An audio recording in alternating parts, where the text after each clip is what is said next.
siguiendo con el triunfo del amor, en este comentario a la carta a los Romanos del capítulo 8, el versículo 8 dice así: los que viven según la carne no pueden agradar a Dios. Es, digamos, lo que se afirma en este himno, ¿no?, a la caridad o del triunfo del amor. Ya habíamos definido la cuestión de la carne como una tendencia metafísica que, digamos, queda atrapada o reducida a sí misma, a su autocomplacencia, ¿no? Digamos, como una especie de prisión. Entonces, lo primero que debemos darnos cuenta es que Dios nos ha creado con un cuerpo, con una realidad, vamos a decirlo así, material. Esto significa tres cosas.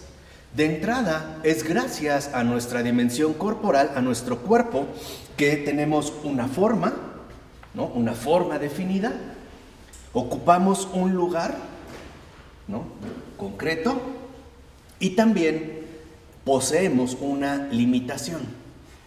En pocas palabras, nuestro cuerpo es aquello que nos define en nuestra realidad limitada, formada y, por decirlo así también, no ubicada. Es nuestro cuerpo el que nos señala nuestra limitación, el lugar que ocupamos y también la forma que nos ha establecido. Pero también es cierto que no solo poseemos un cuerpo, porque Dios también nos ha dado un espíritu que no tiene forma, en este sentido, de algo limitado, que no ocupa un lugar en concreto, porque no es algo netamente físico, y que tampoco posee una limitación. Y lo fundamental es que tanto nuestro cuerpo como nuestro espíritu están en estrecha relación. En nosotros hay una especie de mezcla extraña. Por un lado lo finito, pero también por otro lado esto infinito. Por una parte lo material y por otra parte lo inmaterial. Entonces lo que vemos es que de entrada nuestra creación en ese sentido estaba como completa. Al hombre no le faltaba nada. Todo, fíjense, todo lo que tenía que experimentar lo compartía Dios con él. Todo. Estamos hablando precisamente antes del pecado. Todo lo que tenía el hombre, no le hacía falta nada, y todo lo que experimentaba, lo experimentaba Dios con él. Pero ¿qué quiere decir esto? Que a pesar de que, por ejemplo, Adán y Eva están hechos de un cuerpo, este cuerpo no se ve como un límite, porque lo que sobresale ante todo es la relación profunda de comunión. Si lo vemos un poquito más a fondo, podemos decir lo siguiente: ¿qué sucede? En un principio, que ni Adán ni Eva de entrada se ven a sí mismos. Siempre están volcados hacia el otro. En primer lugar hacia Dios y en segundo lugar hacia su respectivo compañero o compañera. Su mirada, su atención no está fija en ellos. Ellos no se ven a sí mismos, en principio. Al pecar, se hacen plenamente visibles sus límites. ¿Se acuerdan cuando en el Génesis se dice que se les abrieron los ojos? No es porque los tuvieran cerrados a la manera de un cachorro recién nacido, ¿no?, que no los abre, no. Se les abrieron los ojos en el sentido de que ahora lo más, inmediato que perciben son sus propios límites. Se han visto a sí mismos en su realidad limitada, en su realidad particularizada. Lo que pasa es que el deseo sexual es anhelo de comulgar con otra persona, de encontrarse con otra persona. En este sentido, hay una atracción porque su atención no está hacia ellos, sino hacia el que tienen enfrente, ¿no? En este sentido, incluso sexual. Porque lo verdaderamente sexual es ver al otro como un lugar fundamental de encuentro. No se ve como la autosatisfacción o como hoy, por ejemplo, se maneja. Antes no es el anhelo justamente de entrega, ¿no? ¿Se quedan más o menos?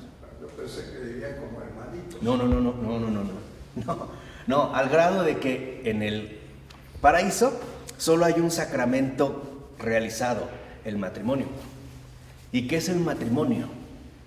que los dos se hacen una sola carne. No jugaban a... No, son hombre y mujer, o como se dice en hebreo, varón y varona, que es como una expresión más bonita, ¿no? Varón y varón. Bueno, entonces, ¿qué sucede aquí? Que en pocas palabras, en el momento en el que se comete pecado, nuestra relación originaria con Dios se ve totalmente modificada. Porque ahora vamos a adquirir un conocimiento perfecto de nuestros propios límites. En pocas palabras, ¿qué experimenta el hombre? ¿Qué significa se le abrieron los ojos? Significa que ahora el ser humano experimenta siempre su limitación. Eso significa y se le abrieron los ojos. Ahora, cada ser humano va a experimentar su propia limitación. Y de esta manera, por ejemplo, lo que es el espíritu humano, cuando está separado de Dios, ya no puede justamente satisfacerle. Algo se ha desordenado.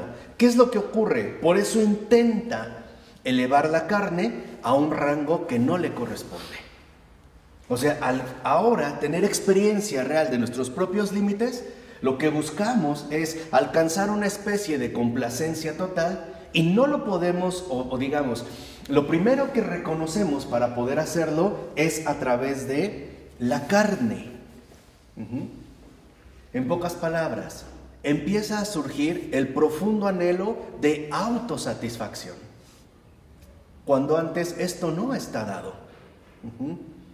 Esto es algo importante. Por ejemplo, entre Adán y Eva, un poco es lo que quiero que vean, lo primero es Dios, la relación que mantienen con Dios. O sea, su mirada está fija en Dios. Después es su prójimo, su compañero, su compañera. E incluso la creación que les rodea. Los animales, ¿no? Las vegetaciones que había.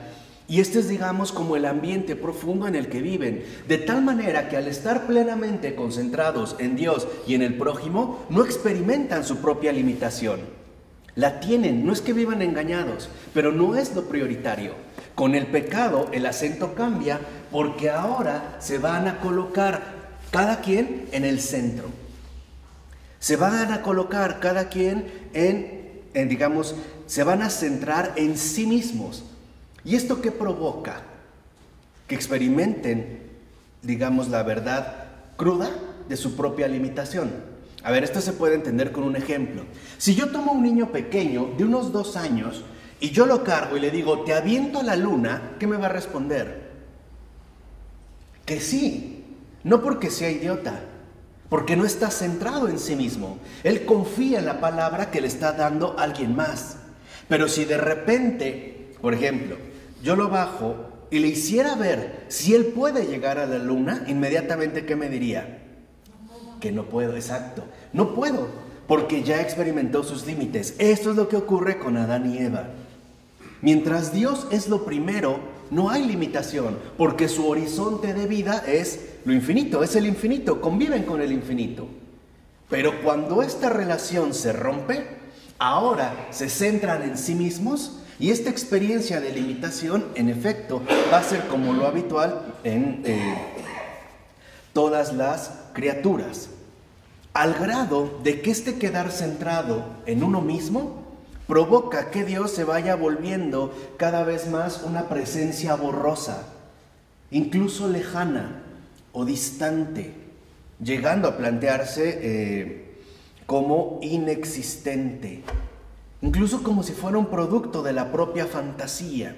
Piensen, por ejemplo, en algunos ilustrados que decían que Dios no es más que el invento que hemos realizado nosotros mismos para atribuir, digamos, aquellas cualidades o facultades que no tenemos como el valor suficiente para realizar, pero que sigue siendo, en último término, algo muy humano.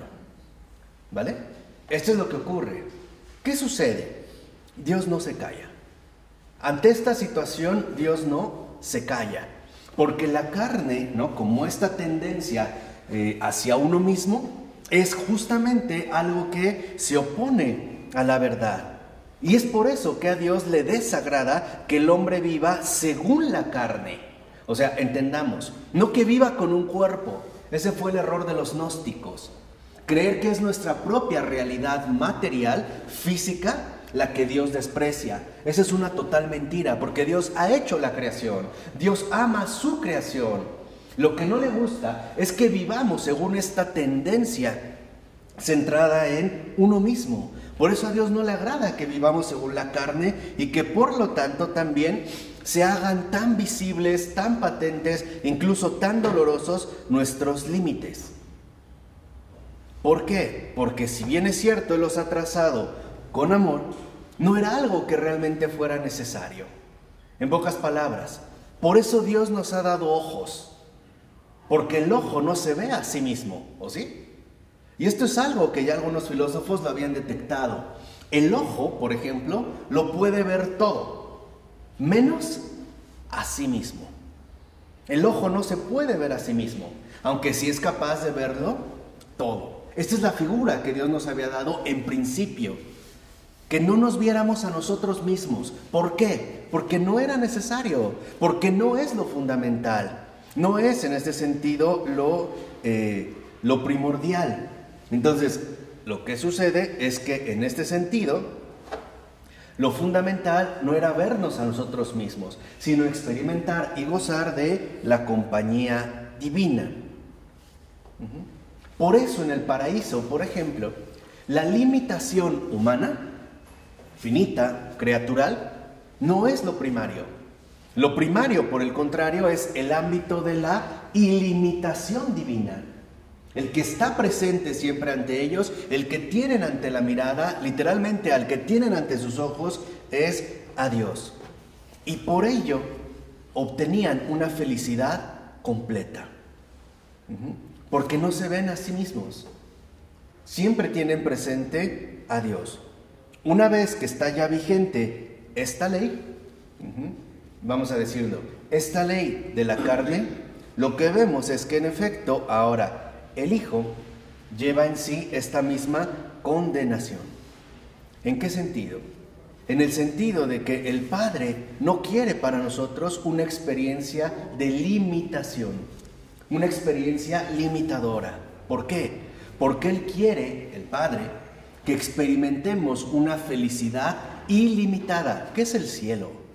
A ver, ¿alguno de ustedes puede imaginar el gozo celestial con algún límite?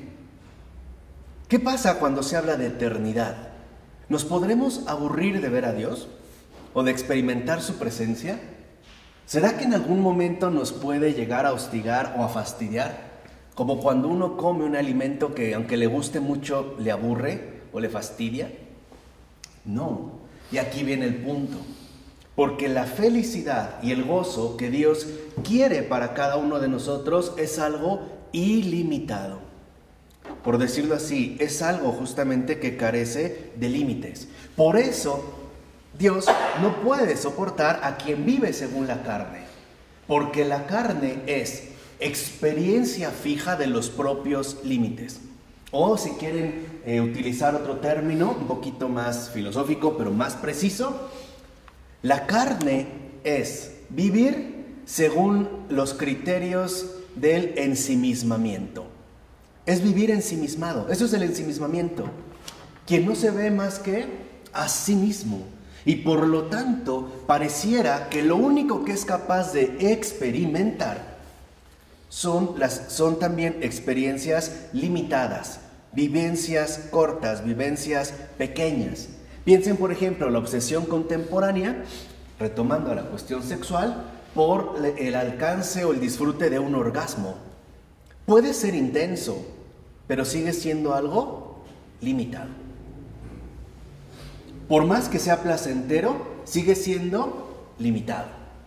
Yo puedo experimentar según la carne muchos placeres, sí, pero estos placeres siempre serán algo limitado, lo cual conduce o bien a la obtención de estos placeres de manera frecuente o a la búsqueda de nuevas satisfacciones. Pero por mucho que me agrade, por muy intensa que sea, de acuerdo a la carne, siempre será una experiencia limitada. Y eso es lo que el Señor justo no quiere para nosotros. Para nosotros quiere una experiencia ilimitada. ¿Por qué? Por una simple razón. Porque el amor es infinito. Y nosotros fuimos hechos para el amor. Es decir, fuimos hechos para lo infinito, esta experiencia ilimitada, y también para el infinito, es decir, a Dios. Por eso es que la vivencia según la carne invierte las cosas. 1. Hace contrario lo que Dios espera. En pocas palabras, ¿qué espera Dios de nosotros? Que anhelemos lo infinito, lo ilimitado. ¿Qué hace la carne? Invierte las cosas. Al centrarse en sí misma, al vivir según el criterio del ensimismamiento, solo se va a concentrar en lo limitado, en este caso en lo finito, que va en contra precisamente del deseo más profundo de Dios, o por decirlo de otra manera. La carne es justamente lo que se opone a la oferta de la gracia. Por eso hay una disputa real. Es lo que se opone, ¿no?, a la oferta que Dios nos hace de la gracia. La carne no quiere lo infinito, se quiere a sí misma.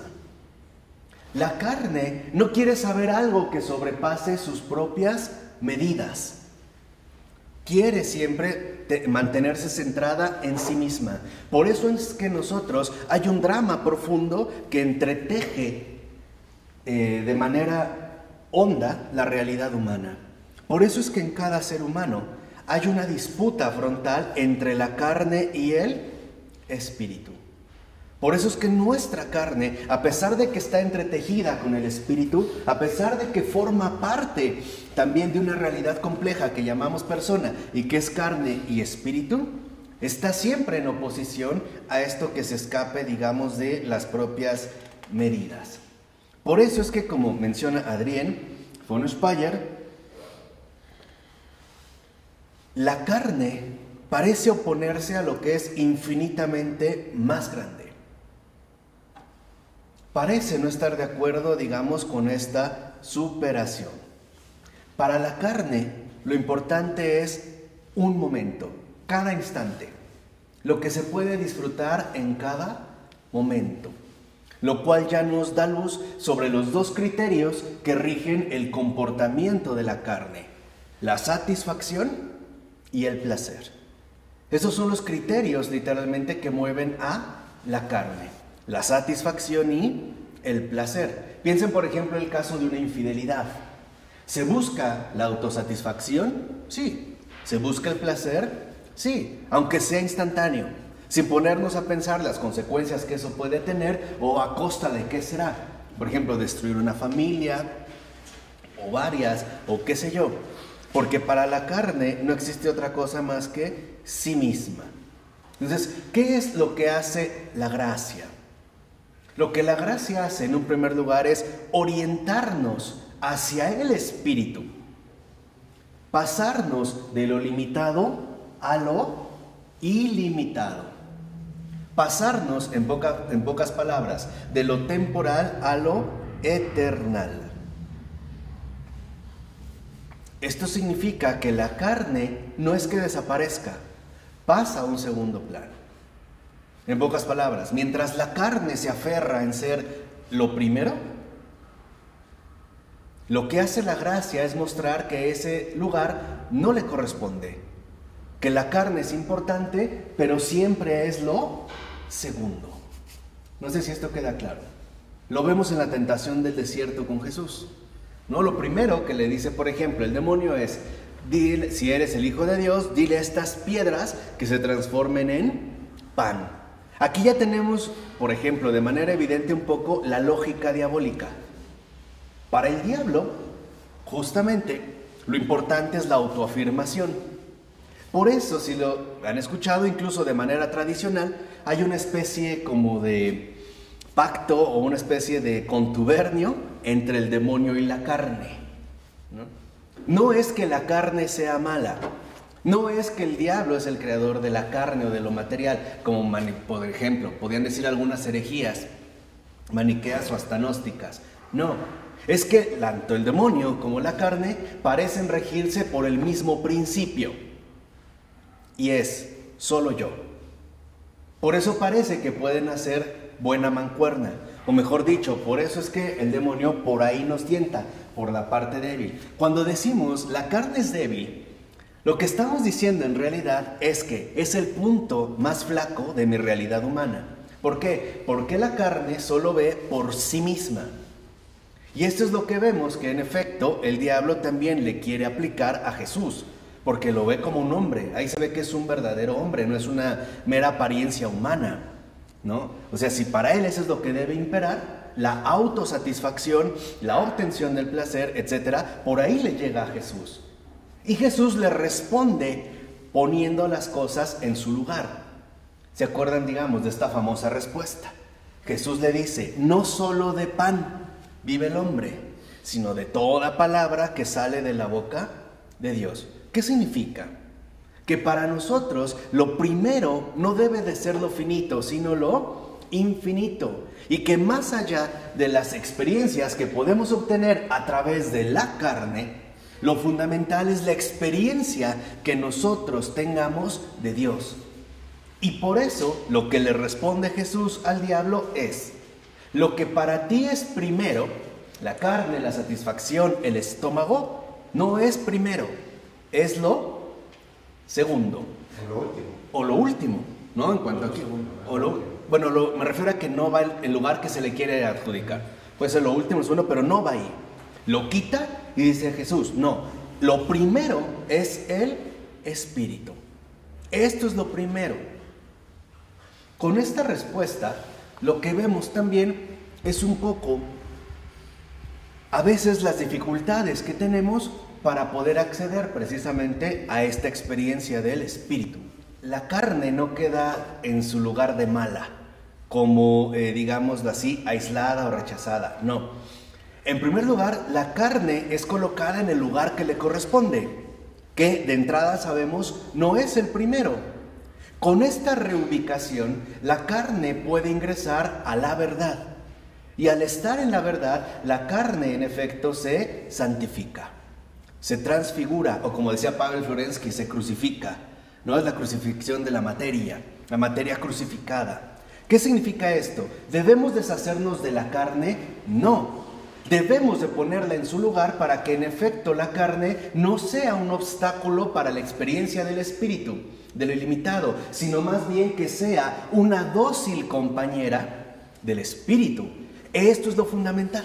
Por eso lo que vemos es que al criticar la carne no estamos siendo, vuelvo a repetir, ni maniqueos ni gnósticos. Simplemente estamos denunciando la tendencia contraria que la carne ha adquirido a partir del pecado. Porque la carne se ve a sí misma. No sé si alguna vez, para dar una imagen quizá más gráfica, no sé si alguna vez han tenido verdaderamente hambre. Hambre en serio, física pues, estomacal. No sé si alguna vez han tenido hambre, no antojo o deseo, no, hambre. El estómago, la carne, como esta tendencia, se quiere satisfacer, se reclama a sí misma, ¿no? Incluso exige. No importa. Es que en realidad la carne no es mala, está desordenada. Que esa es la gran diferencia con respecto al pecado. Por eso les ponía estos ejemplos que pueden resultar como tan gráficos. A diferencia del canibalismo, tenemos también otra forma, que no es por ello menos drástica, por ejemplo, de la enorme ascesis, por ejemplo, monacal.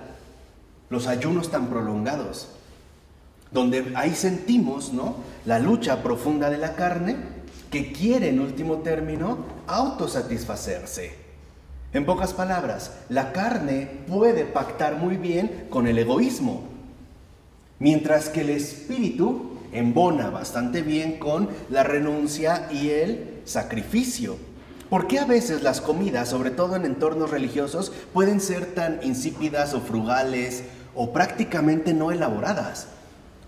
¿No? Por otro lado, ¿por qué las comidas en el mundo pueden llegar a ser tan sofisticadas?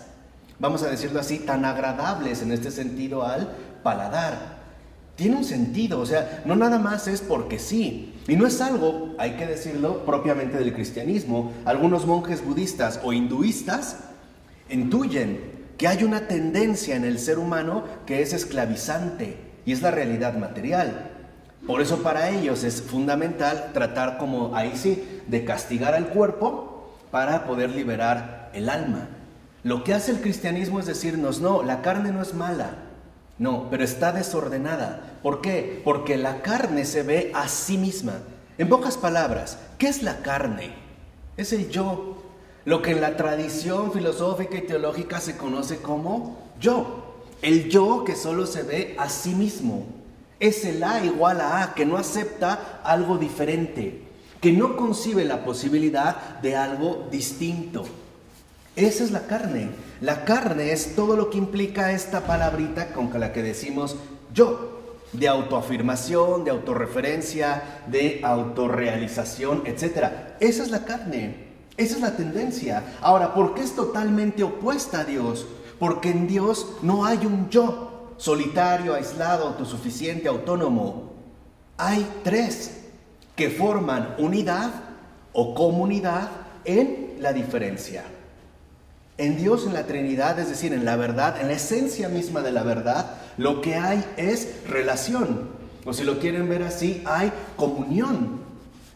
No es este yo a la manera humana de la autoafirmación. Acuérdense de Moisés. Cuando se le aparece el Señor en la zarza ardiente y lo manda a que dé este mensaje, ¿no?, a los israelitas, Moisés le pregunta, bueno, ¿y quién me manda? ¿Qué les digo? ¿De parte de quién voy?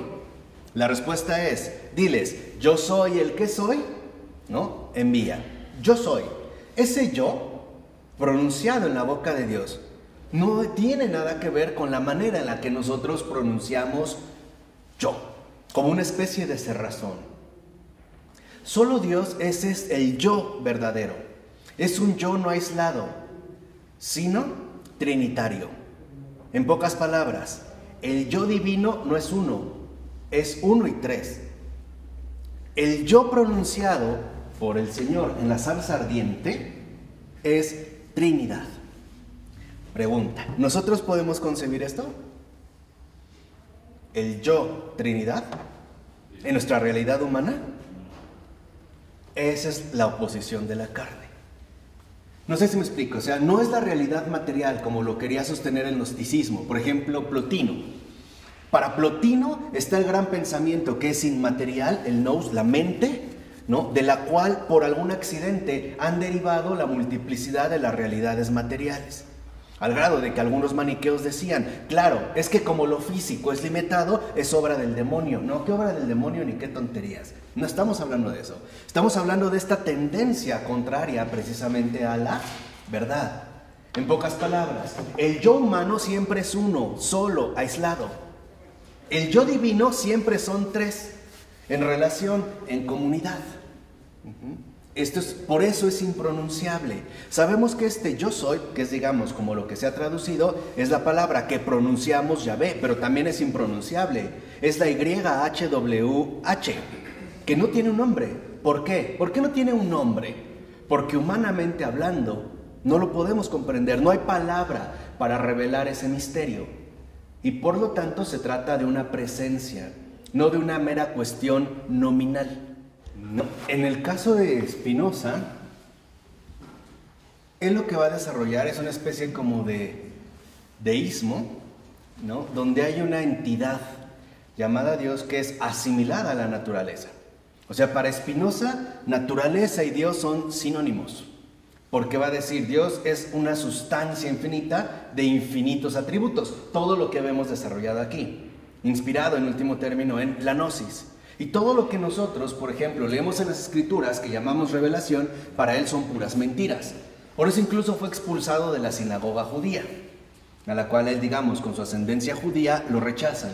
Y va a dar pie al movimiento llamado la Ilustración Radical, que de hecho, en efecto, llegarán hasta los ateos ilustrados como Meslier, el barón de Holbach, ni algunos otros que ahorita no recuerdo. Hay un libro que se llama La Ilustración Radical de Jonathan Israel. Él va como rastreando el surgimiento de esta cuestión.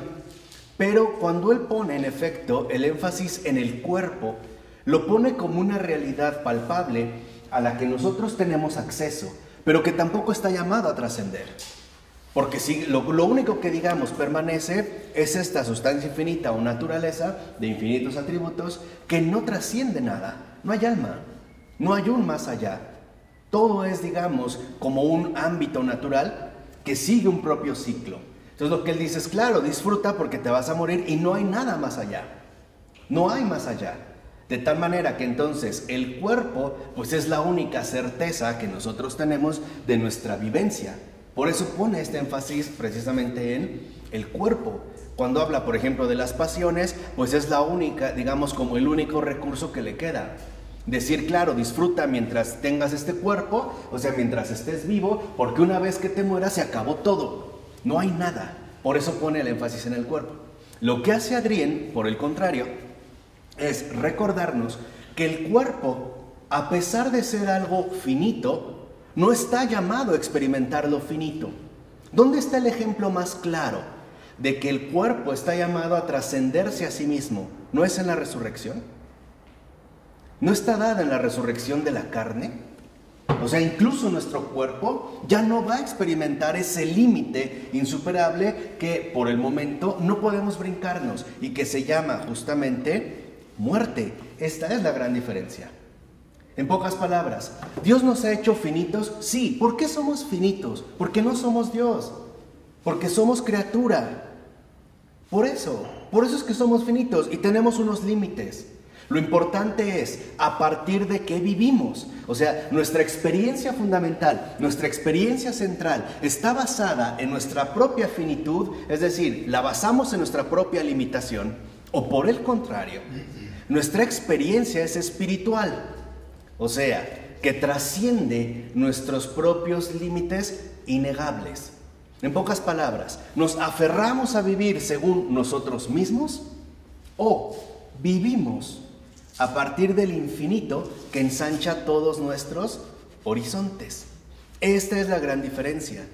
Por eso incluso el Señor, al querernos comprometer, por así decirlo, radicalmente en la experiencia del amor que es infinito, también entonces el cuerpo debe de ser capaz de una experiencia ¿qué? Infinita. Por eso también es importante que experimente la resurrección.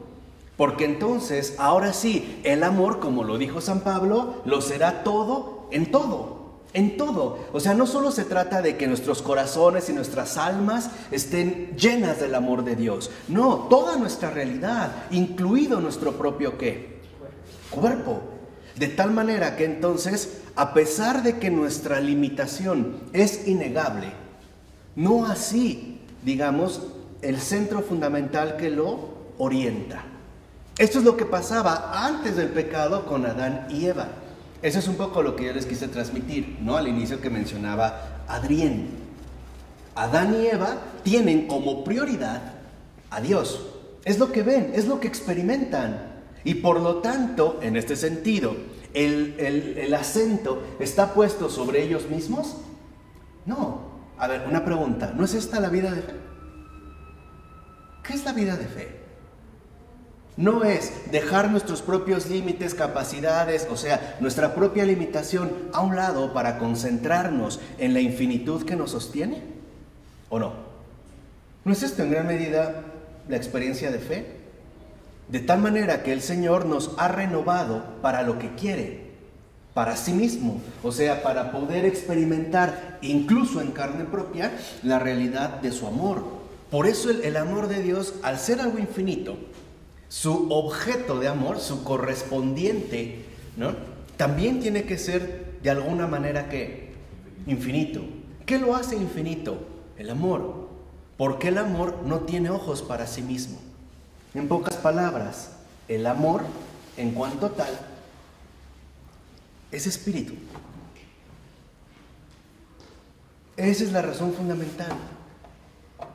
Ahora, en esta razón fundamental, al entender que el amor es espíritu, podemos reconocer que entonces el amor es Dios, Dios mismo, el Espíritu Santo.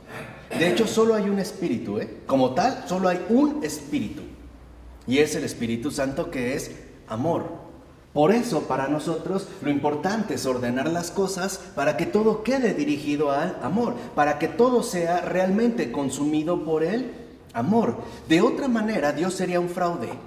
¿En qué sentido? Ah, claro, yo les voy a dar una experiencia infinita de amor, pero ¿qué crees? Tu cuerpo es tu límite. Un poco como un carbón, ¿no? Te voy a encender en mi horno de mi amor, pero hasta que te consumas. hasta que ya no haya que encender, hasta que ya no haya materia para seguir en este sentido la combustión. ¿No es lo que le pasa a un carbón? Arderá muy bien, encenderá, tendrá intensidad, pero se va acabando al grado de que se reduce a pura ¿qué? Ceniza. Lo que el Señor nos dice es, eso es lo que no quiero para ti. Yo para ti quiero todo. Quiero darte lo que, todo. Quiero que experimentes todo mi amor. Y escucha, la única manera para que experimentes todo mi amor es a través de la eternidad. Ahí veremos que su amor nunca termina. Y nos ha quitado, nos ha arrancado literalmente las limitaciones que nos, impedían entrar en esta comunión fundamental que no es otra más que la vida trinitaria. Eso es lo que ha hecho el Señor. Por eso yo les he insistido, no crean que la pasión de Jesús, su resurrección, solo ha quitado el pecado. Esto es lo de menos, Ha hecho cosas más maravillosas, como quitarnos aquellas limitaciones propias que nos impiden una experiencia de amor en espíritu y en verdad. Es decir, una experiencia de amor eterno. Y para ello necesitamos un cuerpo glorioso, ¿no? Un cuerpo ¿qué? Resucitado, que ya no va a conocer el ¿qué? El fin. El Señor nos ha hecho para la eternidad, pues. ¿Qué es lo que hace la carne? Se opone. La carne no quiere eternidad. La carne quiere satisfacerse aquí y ahora. Les decía, pongan el caso de una infidelidad o de un robo. Pues con tal de que yo me la pase bien y obtenga lo que quiero, lo demás no me interesa. Este es, digamos, lo que a Dios le desagrada. No es lo que ha creado, sino que la carne se ha desordenado de tal manera que se ha convertido en una tendencia contraria a Dios. Por eso les vuelvo a repetir, cuando se habla de la lucha con la carne, con el diablo, con el mundo, etcétera, etcétera, etcétera, debemos entenderlo como lo que son, tendencias que se oponen a Dios. Nuestra propia rebeldía humana es querernos afianzar en la carne y hacer de la carne algo que no es, o sea, hacerla lo primero, como esta tendencia. Pensemos algo muy sencillo.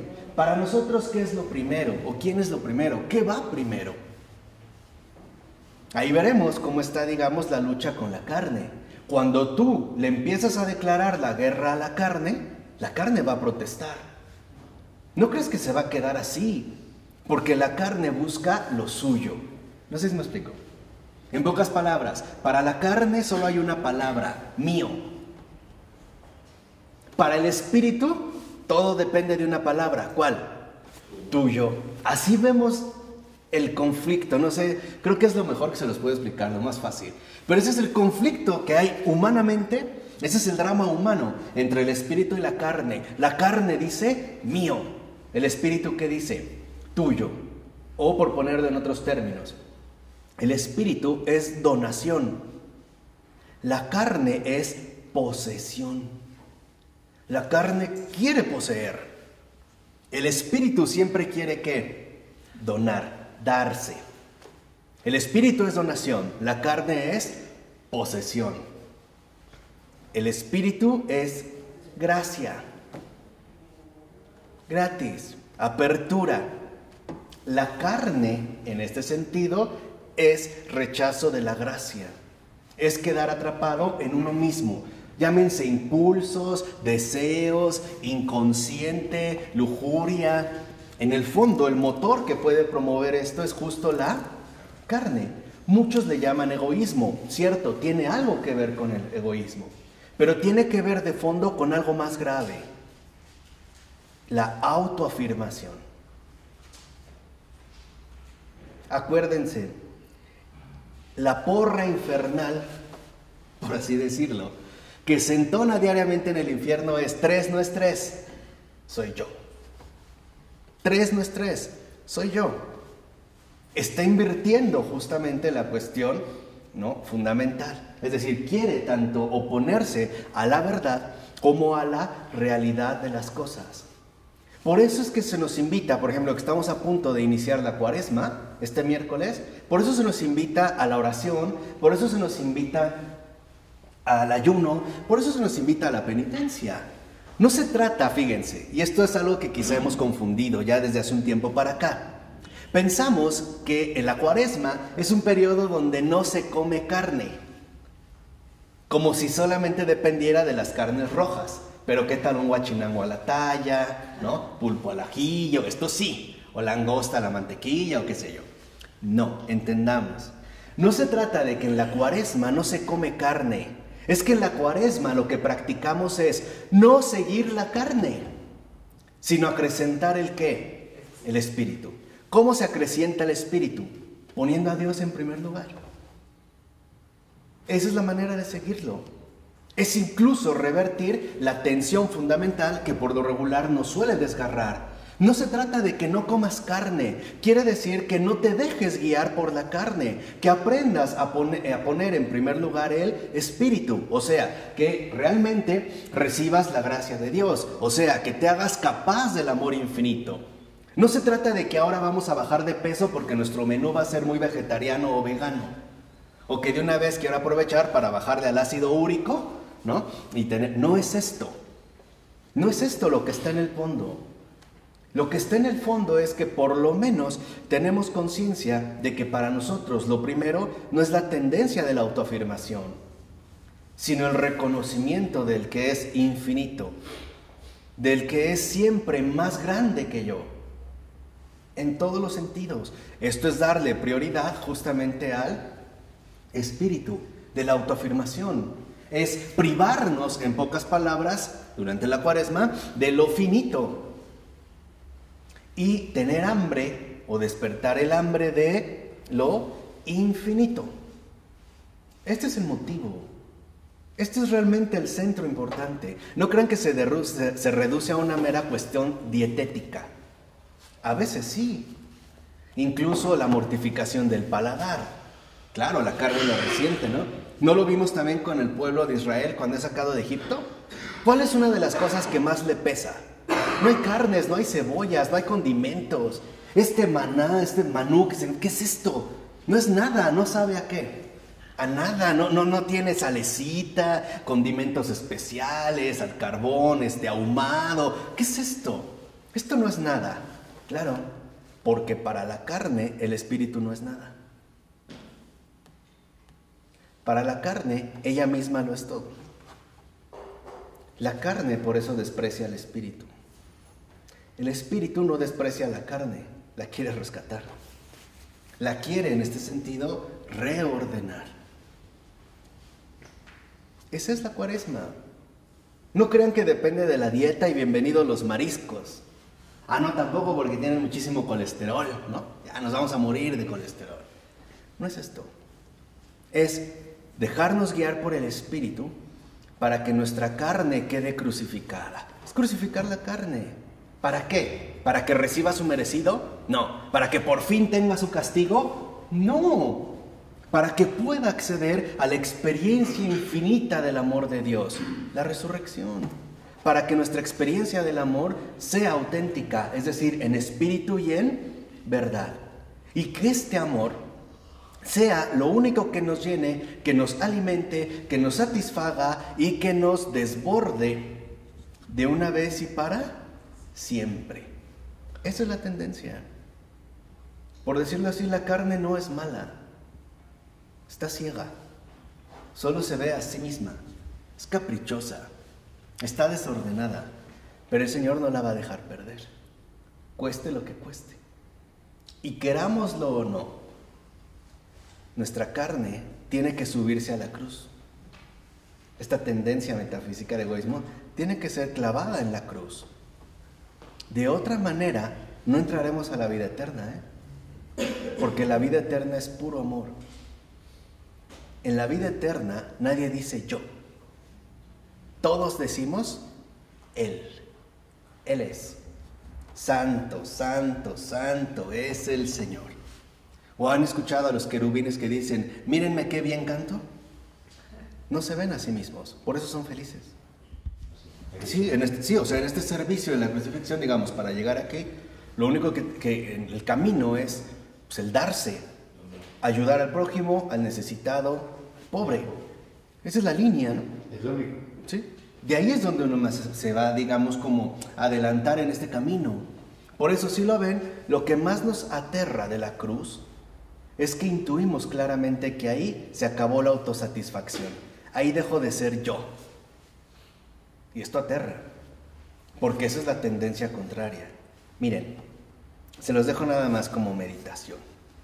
El que se ha subido a la cruz, el que ha experimentado la cruz, sabe a partir de entonces que todo es Él. O sea, que todo es Dios. Ya no hay un yo. Ya no se ve a sí mismo. El que realmente ha llegado a la cruz y se ha dejado clavar en esta cruz, ¿no?, sabe perfectamente bien que Dios lo es todo. Mucho más incluso de lo que nosotros podamos imaginar. De alguna manera está bien lo que San Pablo de la Cruz llamaba muerte mística. Si pueden leer el diario de San Pablo de la Cruz, sus anotaciones donde habla de la muerte mística, esa está. Ya no hay un yo que me reclama, que se pone en primer lugar. Desde la cruz y en la cruz, todo es Él. Y por lo tanto es la apertura que se nos invita para poder acceder enteramente, es decir, en cuerpo, alma y espíritu, al amor verdadero, a la verdad en este sentido del amor. Y de hecho esa es nuestra lucha diaria, de sentir los impulsos de la carne. Dios dice quiero. ¿Qué dice nuestra carne? No quiero. Dios dice deseo. ¿Qué dice la carne? No me importa. Este es el conflicto. A mí me dice ayuda, le digo me cae mal, no lo voy a ayudar. Exacto, me cae mal o ya me fastidió, no quiero. Y esto es dentro de alguna manera normal. Lo importante es, al final, ¿qué vamos a dejar que tenga la última palabra? ¿Me voy a aferrar a que sea yo o que sea Él? Aunque no quiera, aunque no pueda, aunque me muera, Este es el drama. Por eso es importante morir al yo, para que viva Él. Él y solo Él, ahora y siempre, por los siglos de los siglos. Amén. En nombre del Padre, del Hijo y del Espíritu Santo.